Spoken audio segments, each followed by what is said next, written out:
This is a very dangerous situation that we have unfolding across the greater Los Angeles area and a large portion of Southern California. We have numerous reports of life-threatening floods as well as rock slides and mudslides already occurring.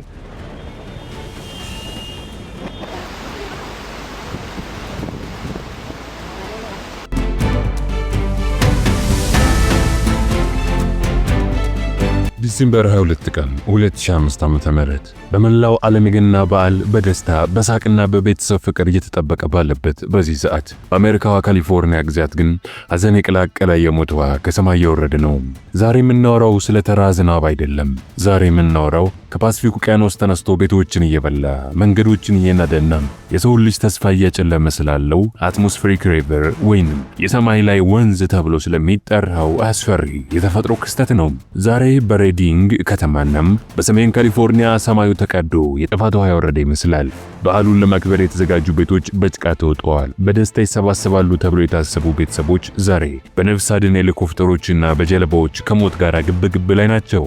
በዚህ ቪዲዮ በካሊፎርኒያ ታሪክ እጅግ አሳዛኝ የተባለው የገና ዋዜማ አደጋንና የንጹሃንን የመጨረሻ ሰዓት ትግል በዝርዝር እንተርካለን።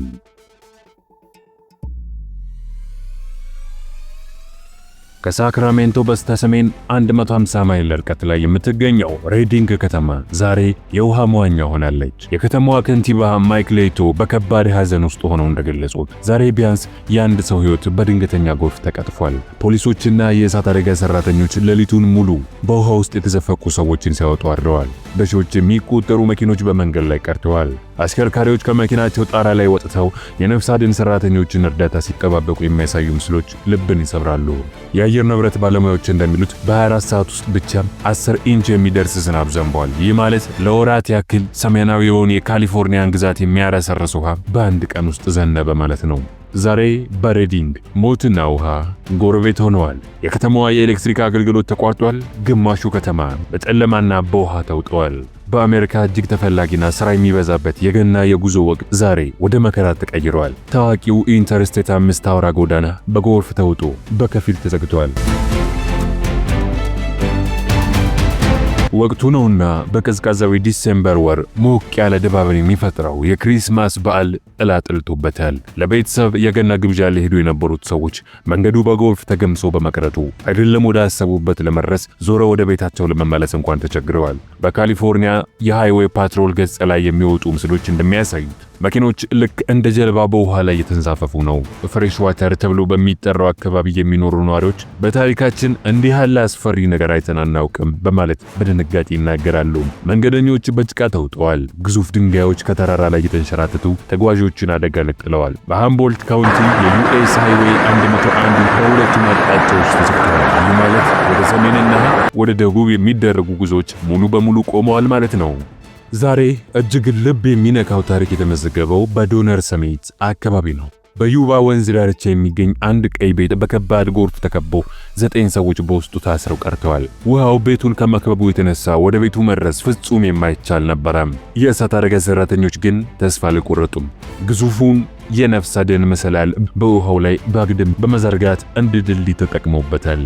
እነዚያ 9 ሰዎች ሕፃናትን ጨምሮ በዚያ በሚያጋሳ የጎርፍ ውሃ ላይ በተዘረጋ መሰላል ላይ እየተራመዱና ወደ ሰላማዊው ስፍራ ሲመጡ ማየት ልክ እንደ ሲኒማ ፊልም አስደናቂ ነበረ። ይህ ቤት በ1960ዎቹና በ1990ዎቹ በተመሳሳይ አደጋ ደርሶበት የነበረ ቢሆንም የዘንድሮ ግን ቤቱን ሙሉ በሙሉ ወደ ወንዝነት ቀይሮታል። በፕላሰር ካውንቲ ደግሞ ሌላ 9 ሰዎች ያሉበት ቤት በወንዝ ሙላት ምክንያት እንዲለቁ ተደርገዋል። ይህ ሁሉ መከራ የመጣው አትሞስፌሪክ ሪቨር በሚባለው ክስተት ነው። ሳይንቲስቶች እንደሚሉት ከሆነ ይህ በሰማይ ላይ የሚፈስ ግዙፍ የውሃ ትነት ወንዝ ነው። በአንድ ወቅት ይህ ወንዝ የሚሸከመው የውሃ መጠን በምድር ላይ ካለው የሚሲሲፒ ወንዝ በ7 እጥፍ ይበልጥ ነበረ።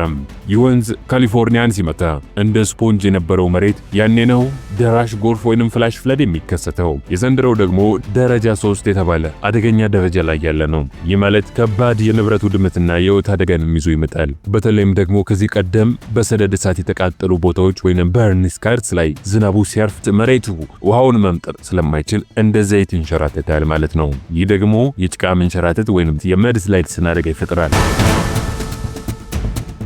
ጎርፉ ዝቅተኛ ቦታዎችን ሲያጥለቀልቅ በተራራማው የሴራ ኔቫዳ አካባቢ ደግሞ ሌላ አደጋም ተከስቷል። እስከ 4 ጫማ የሚደርስ ከባድ በረዶ እየወረደ ነው። ይህ በረዶ በገናዋ ዜማ ላይ የኤሌክትሪክ መስመሮችን በመበጣጠሱ በሺዎች የሚቆጠሩ ቤቶች በጨለማ ውስጥ እንዲቀመጡ ተገደዋል። የገና ዛፍ መብራቶች ጠፍተዋል። ቤቶች በበረዶ ተከበዋል። ከስር ደግሞ ጎርፍ መንገዶችን እየበላ ነው። የሴራ ካውንቲ ነዋሪዎች ሲሶ የሚሆኑት የኤሌክትሪክ አገልግሎትን አጥተዋል። በረዶ ለበረዶ ሲንሸራተት ደስታ ሊሆን ቢችልም ለተጓዦች ግን የሞት ወጥመድ ሆኗል። የተራራ መንገዶች በበረዶና በጭቃ ምክንያት ተዘግተዋል። በመቶዎች የሚቆጠሩ መኪኖች በበረዶ ውስጥ ተቀብረው ይገኛሉ። የሳን ፍራንሲስኮ ዓለም አቀፍ የአየር ማረፊያ ወይንም SFO ዛሬ እጅግ የጨለመ ቀን እያሳለፈ ነው። በከባድ ዝናብና ነፋስ ምክንያት በረራዎች ተሰርዘዋል ወይንም ተጓተዋል። በዓመቱ ውስጥ እጅግ ስራ የሚበዛበት ቀን ላይ ይህ መፈጠሩ በሚሊዮን የሚቆጠሩ ሰዎችን እቅድ አበላሽቷል። በሺዎች የሚቆጠሩ መንገደኞች በአየር ማረፊያ ወንበሮች ላይ ተኝተው አሳዛኝ የገና ዋዜማን እያሳለፉ ነው። ሻንጣዎች ተከምረዋል። ሕፃናት እያለቀሱ ነው። ወላጆች ደግሞ ወደ ቤተሰቦቻቸው የሚደርሱበትን ተስፋ አጥተዋል። ታላቁና ግዙፉ የሎስ አንጀለስ ኤርፖርት ወይንም LAX ጭምር ተመሳሳይ ስጋት ውስጥ ይገኛል። አየር መንገዶቹ የደህንነት ስጋት ስላለ በረራዎችን ለመጀመር ፈቃደኛ አይደሉም። አደጋው ገና አላበቃም። ይልቁንም ወደ ማዕከላዊውና ደቡብ ካሊፎርኒያ እየተስፋፋ ነው። የሎስ አንጀለስ ከተማ በከፍተኛ የጎርፍ ስጋት ውስጥ ትገኛለች። ዝናቡ እስከ ገና ቀን ጠዋት ድረስ ይቀጥላል ተብሎ ይጠበቃል። በአንዳንድ ቦታዎች በሰዓት እስከ 1 ኢንች የሚደርስ ዝናብ ይዘንባል። ይህ ማለት ማንኛውም ትንሽ ወንዝ በአጭር ጊዜ ውስጥ ቤቶችን ሊያፈርስ ይችላል ማለት ነው። ንፋሱም በሰዓት እስከ 80 ማይል ይከንፋል ተብሎ ይገመታል። ይህም ዛፎችና የኤሌክትሪክ ምሰሶዎችን ለመጣል በቂ ነው። ዛሬ ካሊፎርኒያ በውሃ በበረዶና በነፋስ መካከል ሆነ የመዳን ትግልን እያደረገች ነው።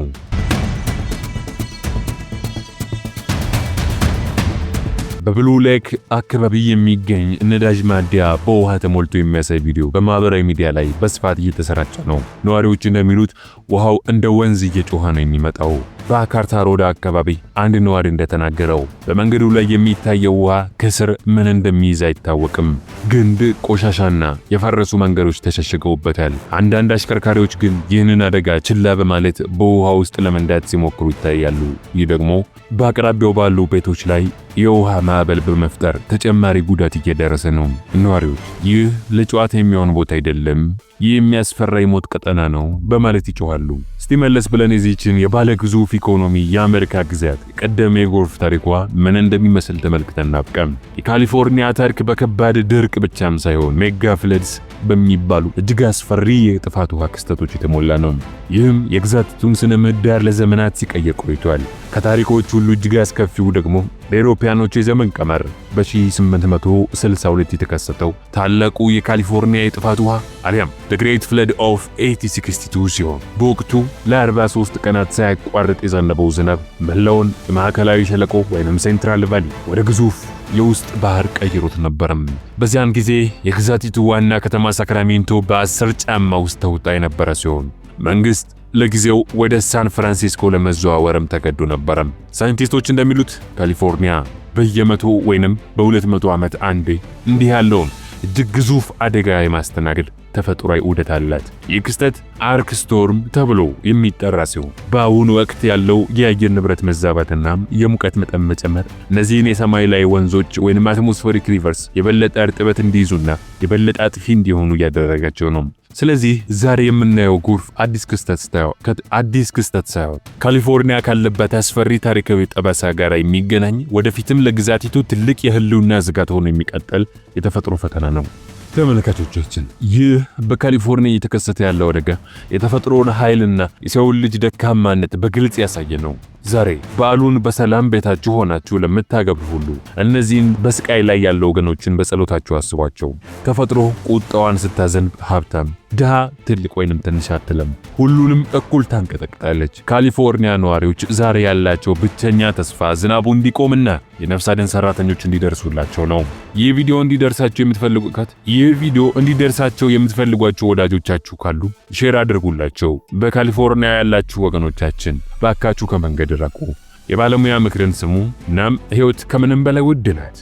እስካሁን ደቂቃ ድረስ ስለተከታተላችሁን ከልብ አድርገን እያመሰገንን ይህን ቪዲዮ ከወደዳችሁት መረጃ ስጭ ነው ብላችሁ ካሰባችሁ እንዲሁም የሌሎች እንዲደርስ ያግዘን ዘንድ ቪዲዮውን ላይክ፣ ቻናሉን ሰብስክራይብ በማድረግ ይሁን ያላችሁን ሐሳብ አስተያየትም ከስር በኮመንት መስጫ ስፍራው ላይ በማስቀመጥ ቤተሰባችንን ይቀላቀሉ። በቀጣይ መረጃ ሰጪ በሆነ ቪዲዮ እስከምንገናኝ ሰላም። Now let's bring in the meteorologist in charge of the National Weather Service in Los Angeles, Ariel Cohen.